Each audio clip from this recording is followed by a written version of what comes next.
can see clearly now, the rain is gone. I can see all obstacles in my way.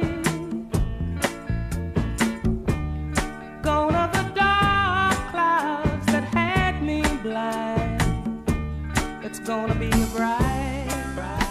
bright, sunshiny day. I'm Jim Rossetti, co-host of the Integrity Investing Podcast series. And as the song says, I can see clearly now. And as we explore the two entirely different worlds of investing, default versus scientific, you will see clearly which are the two worlds that you're living in right now.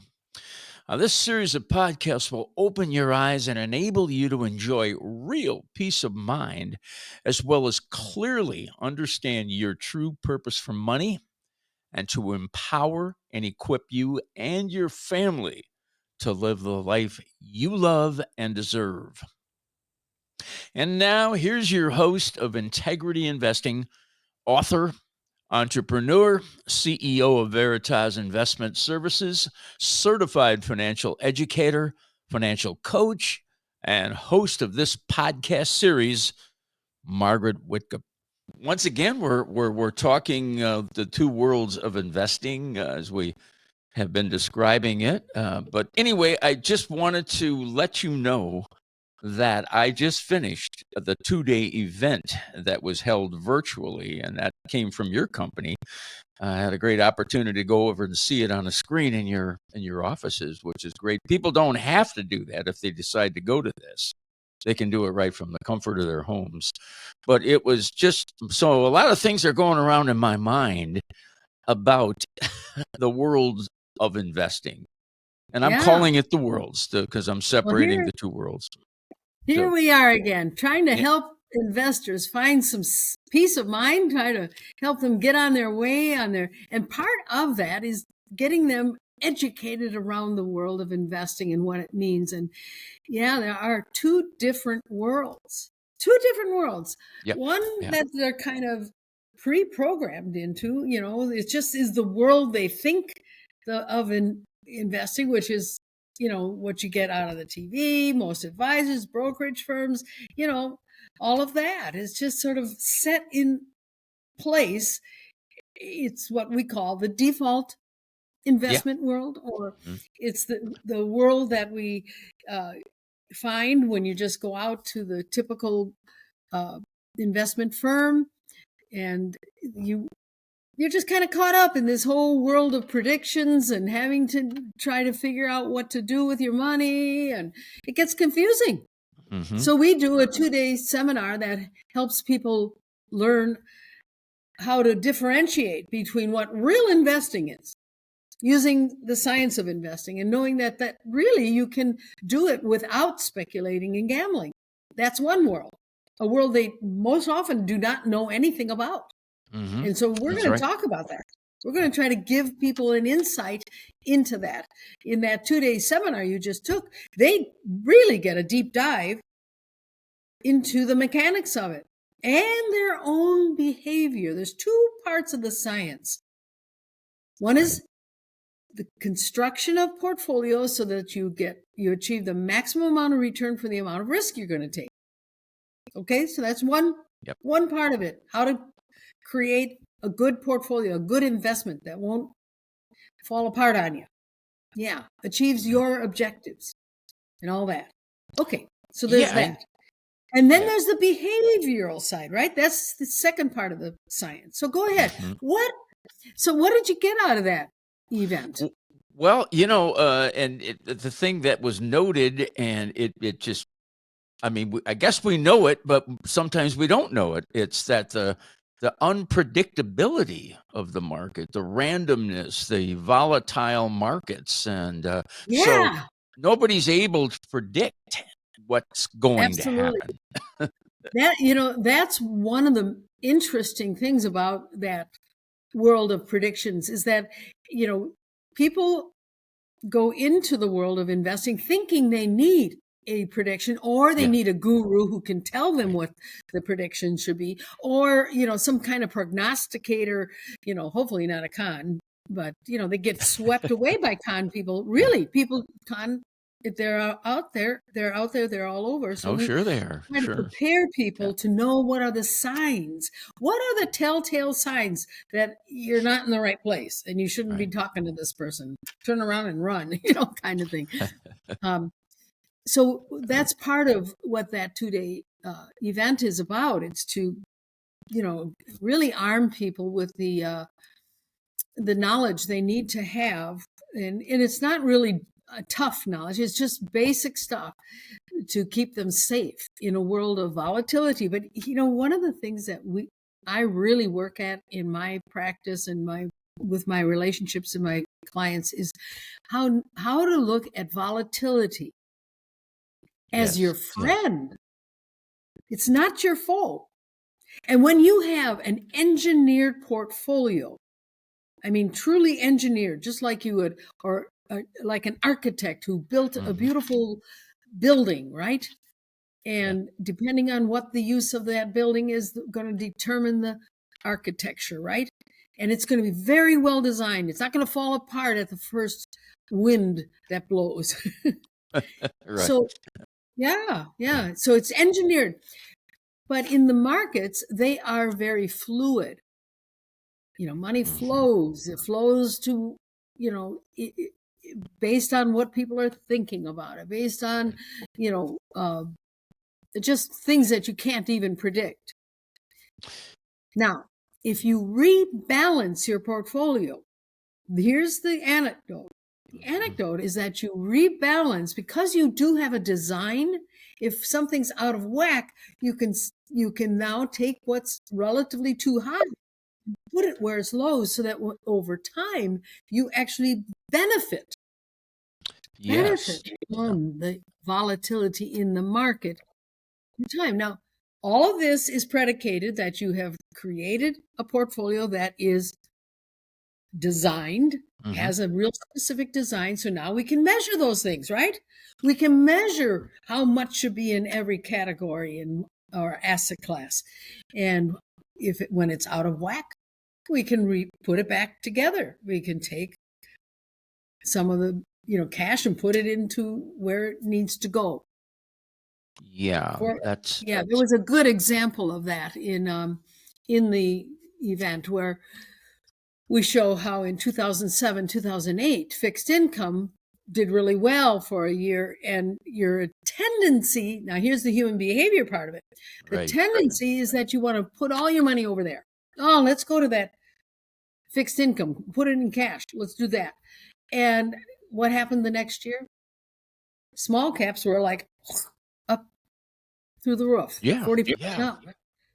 So it was exactly, to do what you felt like doing was exactly the wrong thing. So if you have a design and you know that you're supposed to have so much here, so much there, so much there in various asset classes, now you can fill in the gaps, take advantage of the market being low in a certain area, and keep your risk reward construction in alignment with your goals, and your portfolio won't fall apart.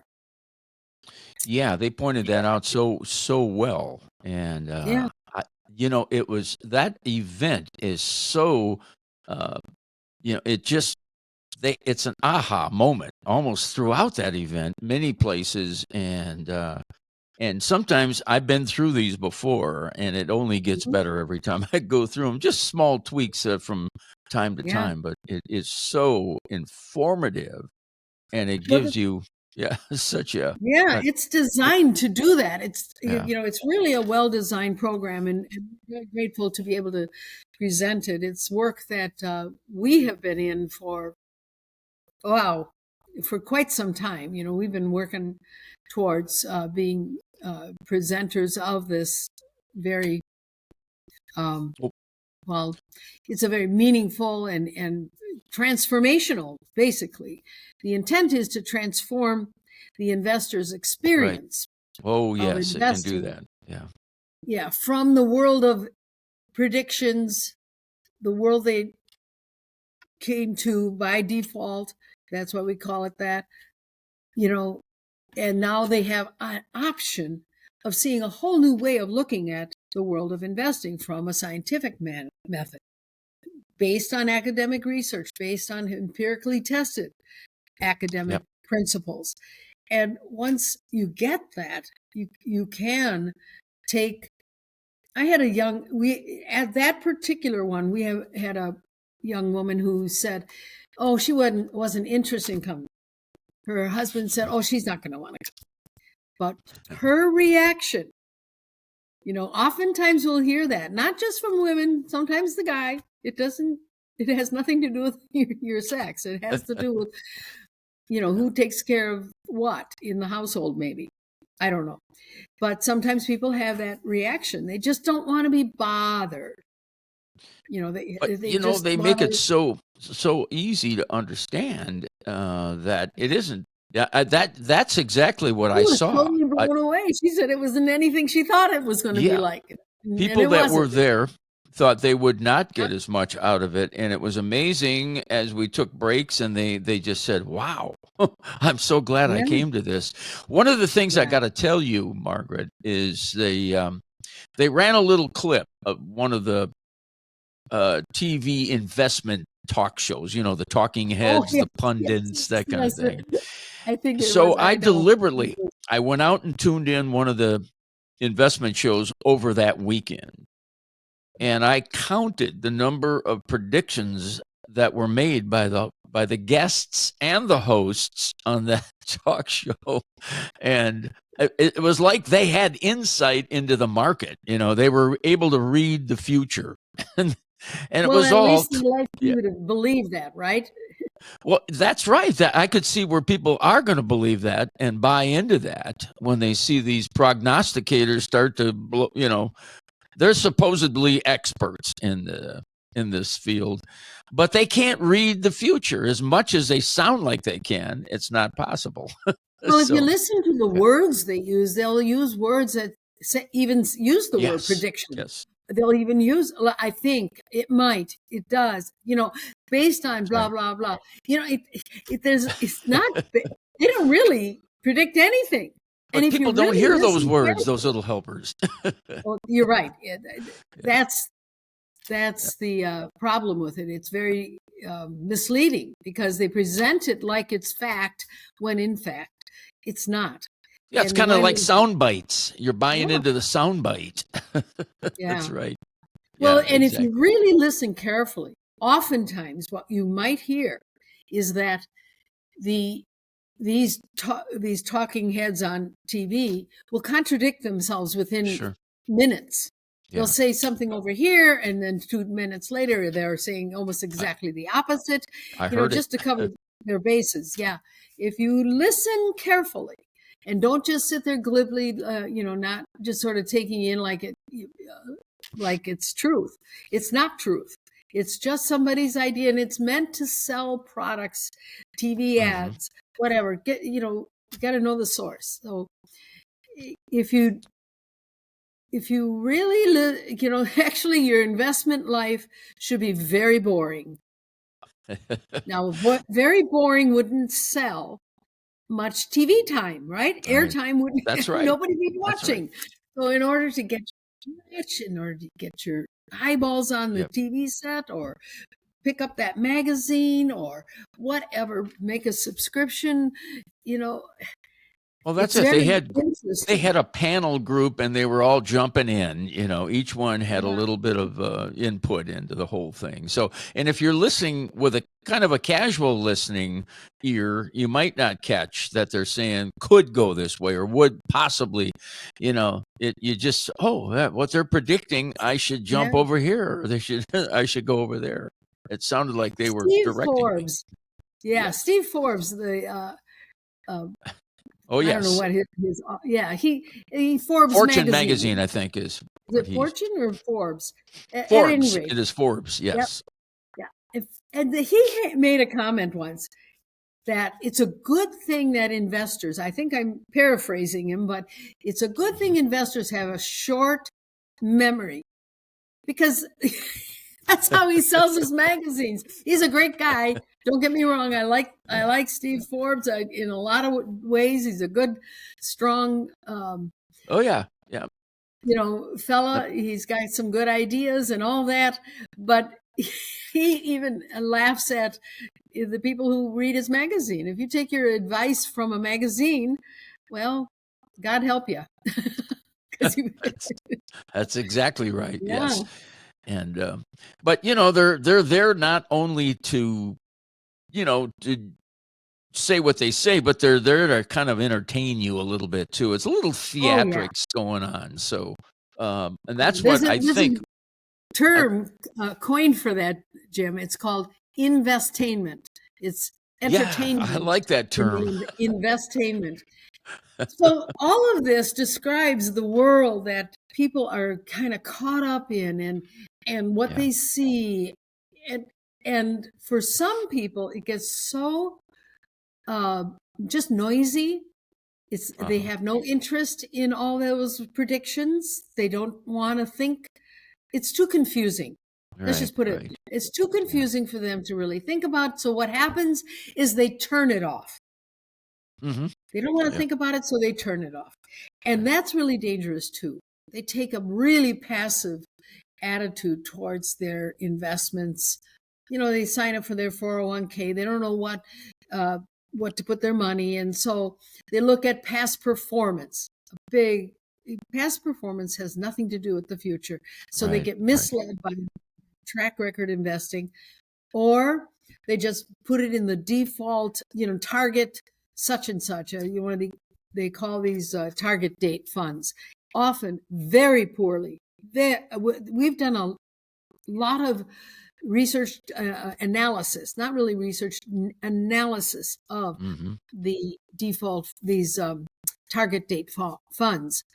And the problem with them is that the company doesn't really disclose all the inner workings of them. There's no design to them in that you can, at least none that match up with the academic principles. Right. So, people are really misled by that. So they just do it. They just, so getting back to where the investor often, if this describes your attitude, or, people hopefully that are watching this podcast will get, something from that they will, take a little more interest in learning about what really makes for a good investment. Mm-hmm. Yeah.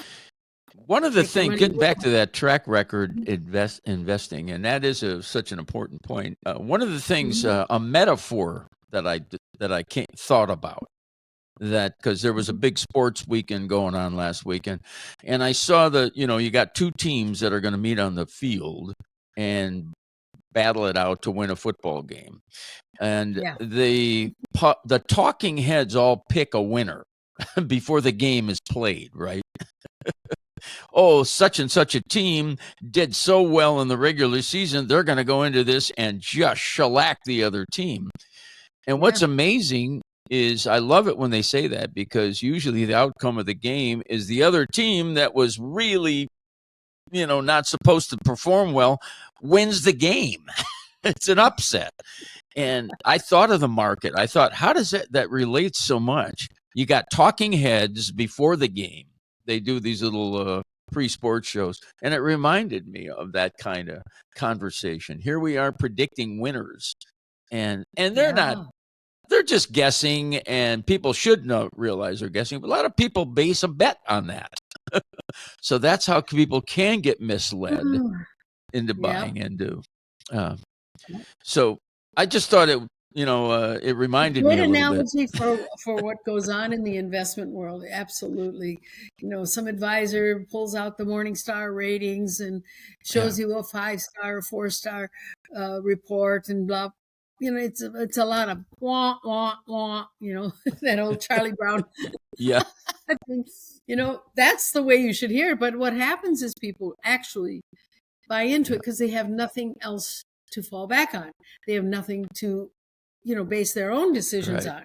Right. So by offering people an entrance, some understanding of how markets work, understanding what diversification really means. I often hear people use the phrase, don't put all your eggs in one basket. I know I'm not supposed to put all my eggs in one basket. Mm-hmm. That an old cliche. It's an old cliche. But there's some truth to it. There is. Yeah. But here's it's the phrase itself refers to diversification. What happens is people think in terms of, well, I should put a little money with this advisor, a little money with that advisor. No, that is not what that phrase is intended to mean. It's a misuse of that phrase. Yeah, more stuff. More stuff. More stuff, randomly, Random. I should put some money in an annuity. I'll put some money on that thing, blah, blah, blah, Okay. Yeah. So having said that, what does true diversification look like? And I'm going to give you a really simple way to think about diversification. Mm-hmm. It's like I was talking about an engineered portfolio, right? A recipe, if you would. There's a design to it. So you have specific asset classes that you want to put in your portfolio, and you have stuff you don't want in your portfolio because it makes no sense. Okay? So we eliminate what we don't want, and we only include what we do want in the right amounts. Yeah.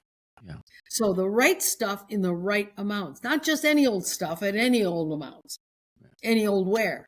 It has nothing to do with putting your money. It's like having CDs or certificates of deposits that you get at a bank. Oh, I've got CDs at Bank First. I got CDs at another bank or a Bank of America. I've got CDs over here. That's not diversification. Or a little bit of gold in there too, some precious metals to sweeten up the little mix. But in the 2-day event, that was presented so well that you really understood that. I can understand exactly what you're saying right now. Yeah, because they showed us exactly, and it was just, it's fresh in my mind. I love seeing that. So there, I get that. Just to go back to this recipe analogy or this idea of engineering, there are 3 basic building blocks. 3 basic building blocks of creating that portfolio, whatever it is. And the first one is efficient market hypothesis. Okay? Efficient market hypothesis basically states that all the information that about a security is already in it. Is already in the price. That only new and unknowable information will change the price. So the price is the price. No one can predict what's going to happen in the future. We talked about that before. So the efficient market hypothesis, another piece of that, or another building block, is the 3-factor model. So how do you take these pieces and put them together in a meaningful way? I like to use the analogy of baking cookies, I need salt and sugar and flour, and I need some butter, and I need some salt in there, and I need some vanilla in there. Okay. So I'm going to make my cookie. Am I going to put a cup of salt and a teaspoon of flour? That wouldn't be a very good cookie. Is that what I'm getting at? Yes, I do. You got to have the right ingredients, and then you have to have them in the right amounts. And I certainly wouldn't want to leave out the vanilla. If I leave the vanilla out, it's not a very tasty cookie. Yeah. Anything that's omitted. Yeah. A pile of logs in my yard does not make a house. I have to know how to put the house together. A bunch of lumber does not. An architect, you need an architect, and you need the carpenter, and you need all the infrastructure, and it has to be designed properly. Hopefully those analogies try to help people understand that the market is similar. And what came out of the science of investing, which basically is in the time frame of the world of investing is relatively recent. I mean, that really only comes out of the 1970s. Eugene Fama, Kenneth French, Harry Markowitz back in the 1950s. Modern portfolio theory, that's another building block. How do you get the maximum amount of return? Reduce the amount of volatility and get for the maximum amount of return for the amount of volatility that you can get. And then you can measure those things and actually keep your portfolio in alignment. Then you know you're successful. Then you those two gentlemen you mentioned are both Nobel Prize winners laureates. Nobel laureates, I think, is the terminology they Nobel use. Prize winning academic principles. Not only are they that, because sometimes people get Nobel Prizes for work that isn't verified, but this work that we're talking about actually has been put to the test. And people's real money, my money, investors' real money has been put into portfolios based on these scientific principles, and they have shown themselves to be strong, flexible, reliable. They've proven to work, and that's why we say it's empirically tested. It's been shown that through the test of time, this methodology actually creates a way of investing that you eliminate predictions, eliminate speculating and gambling. If you are curious to learn more about modern portfolio theory, give Veritas Financial Services a call. Thank you for watching.